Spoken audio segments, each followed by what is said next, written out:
Hi, this is Juliana. It's week 2 and discussing group theater.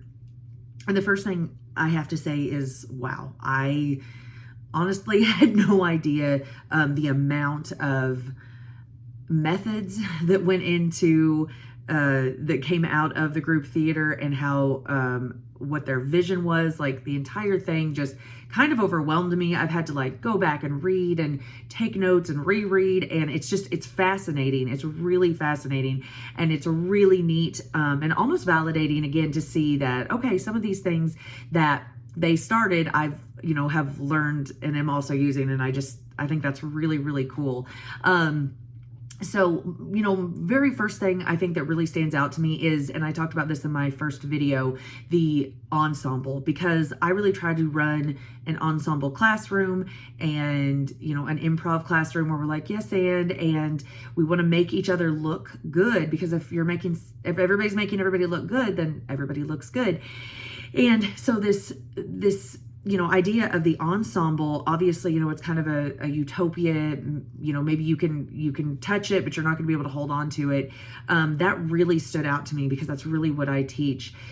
One of the things I really got out of it too was that I really want to read The Fervent Years by Clurman, because he seems like such an interesting man, and I would love to hear or to see what his thoughts were and what he was really going through, because, the author of this essay, he almost, I don't know, this may just be me, but almost looks down on him a little bit, with maybe a little bit of pity or something, like, oh, you wanted a utopia, it doesn't work, and of course we know that doesn't work, but if you can obtain it even for a few years, which they kind of did, sort of like Moscow Art Theater, that's still amazing.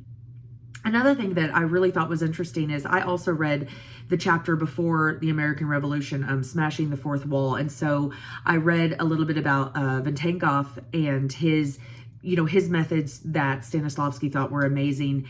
And it seems to me like the chapter on the American Revolution gave some more clarification as to how his methods worked. It seemed, to be more like a physical thing. And I really thought that was neat. That was, a really great thing to do for him to say, there needs to be a reason for the actor to even come to the stage, not just for what they're doing. And so I really liked that physical aspect of it. And, I teach pantomime in my classes, and students are always like, why are we learning this? Is stupid. But, I'm like, because you have to know how to eat an apple. You can't be focusing on that while you're on stage. And so I thought that was just a really great thing to get that clarification between, emotion memory and, what everybody else started to do, Vantangov and Michael Chekhov, etc. Another thing that really stood out to me was almost the fact that Stanislavski was kind of like maybe horrified to learn that they were still using emotion memory when Stella Adler went to visit him, and that she brought all that back. I just thought that was kind of funny. He was like, no, like, theater acting is always evolving. Why are you not evolving with this?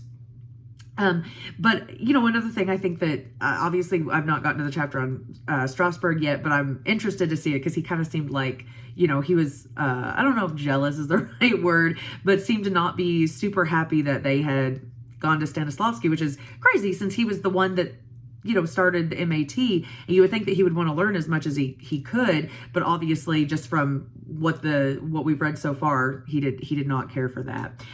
And as I think I mentioned in my first video, I've got a couple plays coming up, so I'm starting to think about the production process and starting to think about how I'm going to use some of these acting methods for my students. And I definitely going to use a lot of that physicality, a lot of what Michael Chekhov used as well. And, again, I think that with Stanislavski and his emotion memory, he even, towards the end of his life was saying, like, there's better ways to do it, different ways to do it. And so I'm excited just to, read some more about that and decide what's going to be the best for me to teach and what's going to be the best for my, young actors to learn. Thank you.